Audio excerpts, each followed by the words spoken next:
wabarakatuh. Hari ini kita ketemu kali kedua anak-anak, yaitu sekarang kita membahas tentang sistem perkembangbiakan tumbuhan. Sebetulnya untuk bab 2 ini kita membahas tentang sistem perkembangbiakan tumbuhan dan hewan.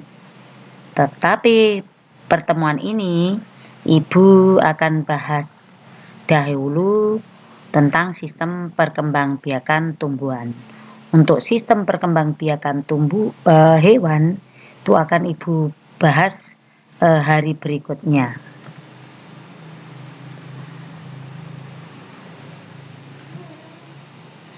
Kompetensi dasar yang harus kalian miliki yaitu menganalisis sistem perkembangbiakan pada tumbuhan dan hewan serta penerapan teknologi pada sistem reproduksi tumbuhan dan hewan.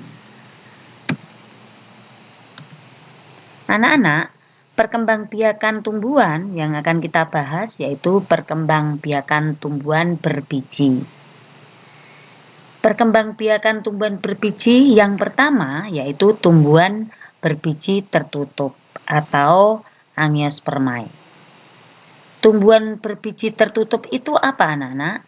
Yaitu tumbuhan yang bijinya atau kotiledonya atau keping bijinya ini di dalam bakal buah atau di dalam daging buah.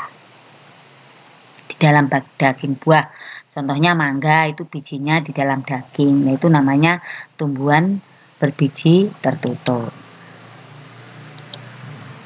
Tumbuhan berbiji tertutup yang akan kita bahas perkembangbiakannya yang pertama yaitu perkembangbiakan vegetatif. Perkembangbiakan vegetatif yaitu ada dua, perkembangbiakan vegetatif alami dan perkembangbiakan vegetatif buatan. Apa itu anak-anak perkembangbiakan vegetatif? Perkembangbiakan vegetatif itu adalah perkembangbiakan yang hanya memiliki atau membutuhkan satu induk. Jadi tidak melibatkan sel kelamin jantan dan sel kelamin betina. Di sini bisa terjadi secara alami, yaitu tidak dibantu oleh manusia pun secara alam bisa mengadakan perkembangbiakan. Perkembangbiakan itu sebetulnya perbanyakan diri pada tumbuhan supaya mendapatkan keturunan selanjutnya atau memperbanyak keturunan. Sedangkan kalau vegetatif buatan ini adalah perkembangbiakan dengan bantuan manusia. Tetapi di sini tetap tidak melibatkan sel kelamin jantan dan sel kelamin betina. Begitu. Untuk mempelajari selanjutnya, ini kita perhatikan pembelajaran berikut ini.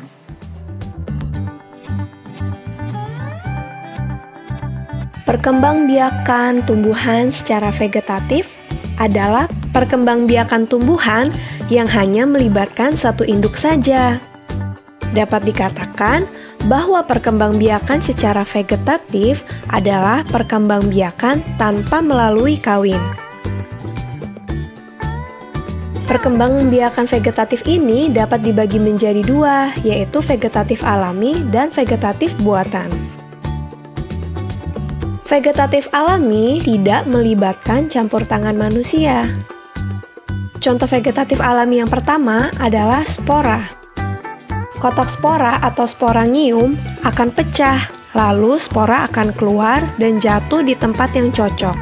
Spora akan tumbuh menjadi tanaman baru. Spora fungsinya mirip dengan biji. Apakah kalian tahu contohnya? Ya, lumut dan pakis. Ini adalah gambar tanaman pakis. Kalau kita lihat lebih dekat, pada daun terdapat sporangium. Apakah kalian pernah melihatnya juga? Yang kedua adalah tunas. Tunas adalah tumbuhan muda yang baru tumbuh dari bagian tubuh induk tumbuhan. Pasti kalian sudah mengenal contohnya. Pisang dan bambu.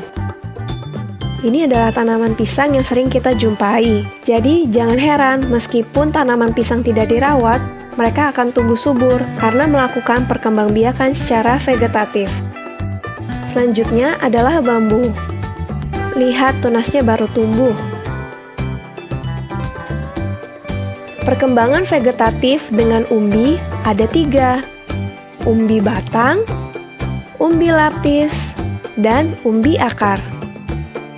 Kita mulai dari umbi batang. Umbi batang adalah batang yang menggembung dan tumbuh di dalam tanah. Biasanya digunakan tanaman untuk menyimpan cadangan makanan. Kalian pasti sering memakannya. Ya, contohnya adalah kentang dan bengkuang. Ini adalah tanaman kentang. Jadi, ketika kalian menanam kentang, dari kentang itu akan tumbuh tunas-tunas baru yang nantinya akan menjadi pohon kentang. Umbi lapis. Umbi lapis adalah lapisan-lapisan daun atau susunan yang berlapis-lapis yang mengelilingi batang dan tumbuh di dalam tanah. Apakah kalian masih ingat contohnya? Ya, bawang merah dan bombay. Jadi, ketika kalian menanam bawang di suatu media, entah air ataupun pupuk atau tanah, bawang itu akan menumbuhkan tunas baru seperti yang pada gambar ini. Umbi akar. Umbi akar adalah akar yang menggembung, namun tidak beruas-ruas, berisi cadangan makanan. Contohnya, lobak dan wortel. Ini adalah tanaman lobak. Jadi, ketika kalian ingin menanam lobak, kalian bisa memotongnya, namun tidak menghilangkan pangkal batangnya. Dan ketika kalian tancapkan ke tanah, lobak itu akan tumbuh kembali menjadi tanaman lobak yang baru. Selanjutnya, akar tinggal. Akar tinggal atau rizom adalah batang yang tumbuh mendatar di bawah permukaan tanah, berbentuk mirip akar, berbuku-buku atau beruas-ruas. Coba kalian perhatikan jari kalian, itu adalah contoh berruas-ruas. Contohnya adalah kunyit, jahe, lengkuas, dan masih banyak lagi. Ketika kita ingin menanam tanaman yang baru, kita bisa memotong sedikit lengkuasnya dan menguburkannya kembali ke dalam tanah. Vegetatif buatan, yaitu melibatkan campur tangan manusia. Contohnya adalah cangkok, yaitu mengusahakan batang tanaman berakar sebelum ditanam ke tanah. Langkahnya adalah mengupas kulit batang, lalu membungkusnya dengan tanah humus sehingga akar dapat tumbuh pada bagian yang dikupas tersebut. Contoh tanaman yang dapat dicangkok adalah apel, mangga, dan nangka. Stek, memotong bagian tumbuhan, kemudian ditanam dan dapat tumbuh menjadi tanaman baru. Contohnya singkong dan mawar. Nah, jadi batang singkong kamu potong, lalu tinggal kamu tancapkan saja ke tanah dan batang itu akan menumbuhkan akar dan jadilah tanaman yang baru. Stek ini bukan hanya stek batang, namun stek daun. Jadi kamu tinggal mencabut daunnya dan menanamkannya ke tanah. Contohnya adalah tanaman cocor bebek. Selanjutnya, sambung, yaitu menggabungkan dua batang tanaman yang sejenis. Wah, unik sekali ya. Contoh tanaman yang melakukan perkembangan vegetatif dengan cara disambung adalah singkong dan mawar. Perhatikan gambar batang mawar yang nantinya akan disambung, lalu diikat dengan baik agar menyatu sempurna. Biasanya hal ini dilakukan untuk menggabungkan dua keunggulan tanaman. Nah, ini adalah contoh dari hasil penyambungan mawar merah dan mawar putih. Indah ya? Merunduk, yaitu mengusahakan bagian batang tanaman agar mengenai tanah atau merundukannya. Kemudian dibenamkan oleh tanah. Contoh tanaman yang dapat berkembang biak dengan cara merunduk adalah apel dan stroberi. Perhatikan contohnya. Jadi ketika dirundukkan, pada batang tersebut akan tumbuh akar. Ketika sudah tumbuh akar, batang tersebut akan dipotong dan kemudian dipisahkan agar menjadi tanaman yang baru. Selanjutnya, yaitu tentang perkembangbiakan generatif. Perkembangbiakan generatif adalah perbanyakan diri pada tumbuhan di mana melibatkan dua induk, yaitu induk jantan dan induk betina. Di mana melibatkan induk jantan itu yaitu mencari spermanya atau menyiapkan spermanya itu dari serbuk sari. Sedangkan untuk mendapatkan induk betinanya itu harus memiliki putih. Jadi pada intinya perkembangbiakan generatif itu tanaman harus memiliki bagian-bagian sel kelamin jantan dan sel kelamin betina.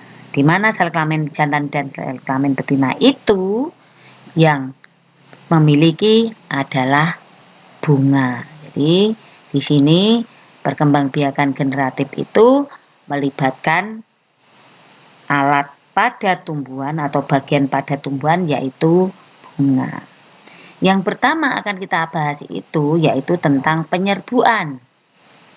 Yang kedua adalah tentang pembuahan. Yang ketiga adalah tentang perkecambahan. Penyerbuan itu apa, anak-anak? Penyerbuan itu pada intinya jatuhnya serbuk sari di atas kepala putih. Jadi namanya penyerbuan. Pada penyerbuan ini nanti serbuk sari akan memasukkan sel spermanya ke dalam bagian-bagian putih betina dan nanti akan ketemu sel telur. Sehingga bertemunya sel sperma dengan sel telur di dalam bagian bunga, yaitu bunga betina atau bagian bunga betina atau di dalam bakal buah itu disebut pembuahan. Setelah terjadinya pembuahan, pasti nanti akan terbentuk zigot, kemudian akan berkembang menjadi embrio, yang pada akhirnya embrio itu akan menjadi individu baru, tumbuh menjadi tanaman yang muda, namanya prosesnya perkecambahan. Maka selanjutnya ikuti pembelajaran berikut ini. Apa itu perkembangbiakan tumbuhan secara generatif? Perkembangbiakan tumbuhan secara generatif adalah perkembangbiakan yang terjadi melalui peleburan sel kelamin jantan dan sel kelamin betina. Tumbuhan memiliki alat perkembangbiakan berupa bunga. Untuk memahaminya, silahkan perhatikan bagian-bagian bunga berikut ini.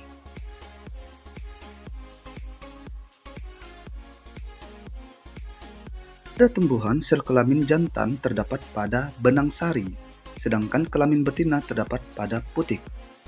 Beberapa contoh tumbuhan yang melakukan perkembangbiakan secara generatif adalah durian, jeruk, mangga, rambutan, apel, jambu, dan masih banyak lagi tumbuhan lainnya. Lalu, bagaimana proses terjadinya perkembangbiakan generatif?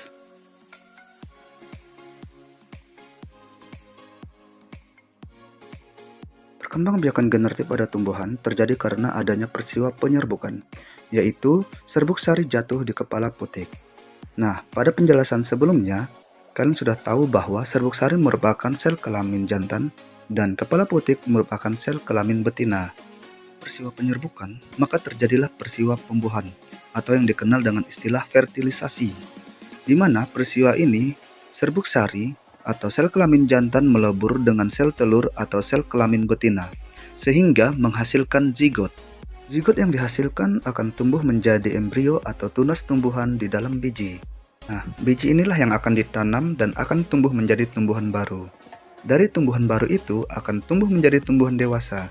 Tumbuhan dewasa berbunga dan menghasilkan biji kembali. Seperti inilah siklus bagaimana terjadinya proses perkembangbiakan generatif pada tumbuhan. Pada proses perkembangbiakan generatif pada tumbuhan, terjadi peristiwa penyerbukan. Penyerbukan pada tumbuhan terjadi melalui berbagai cara. Ada 4 cara. Yang pertama, penyerbukan sendiri. Kedua, penyerbukan tetangga. Ketiga, penyerbukan silang. Dan yang keempat, penyerbukan bastar.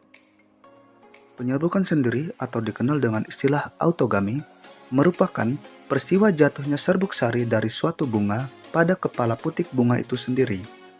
Terjadi dalam satu bunga, keturunan yang dihasilkan melalui penyerbukan sendiri tidak menghasilkan keturunan yang bervariasi.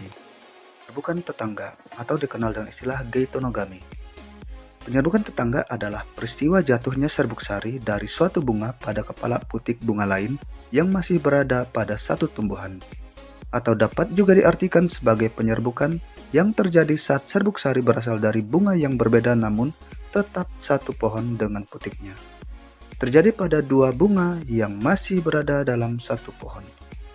Penyerbukan silang atau alogami. Penyerbukan silang adalah penyerbukan yang terjadi saat serbuk sari berasal dari bunga yang berbeda serta pohon yang berbeda dengan putiknya, namun dari tumbuhan yang satu spesies.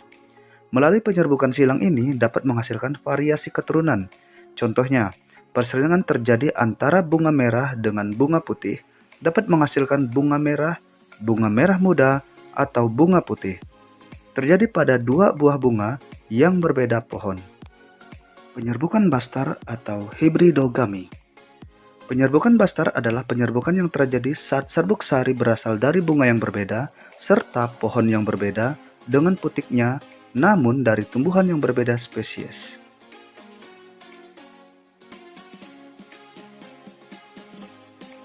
Dalam proses penyerbukan pada tumbuhan terjadi melalui beberapa perantara. Yang pertama, penyerbukan dengan angin atau dikenal dengan anemogami. Yang kedua, penyerbukan dengan hewan atau dikenal dengan zoidiogami. Yang ketiga, penyerbukan dengan air atau hidrogami. Dan yang keempat, penyerbukan dengan manusia atau antropogami. Penyerbukan dengan angin atau anemogami. Jenis penyerbukan ini bisa terjadi pada bunga tumbuhan karena bantuan angin yang berhembus. Pada proses penyerbukan ini terjadi saat angin meniup serbuk sari sehingga terlepas dari tangkainya, sehingga ia dapat masuk ke dalam kepala putik. Penyerbukan dengan bantuan angin umumnya terjadi pada bunga dengan mahkota kecil dan warnanya tidak mencolok. Contoh tumbuhan yang melakukan penyerbukan dengan bantuan angin antara lain kelapa, rumput, jagung, padi, kelapa sawit, dan sebagainya.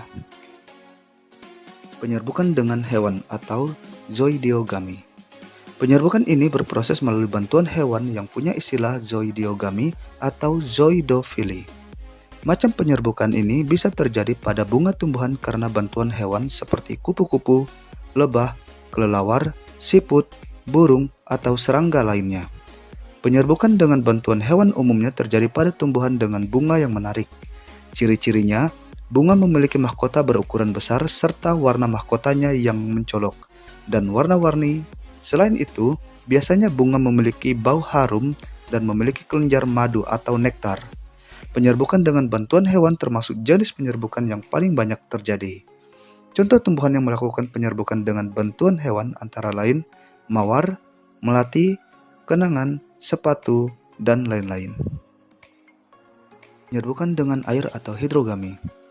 Penyerbukan dengan bantuan air disebut juga dengan istilah hidrogami atau hidrofili.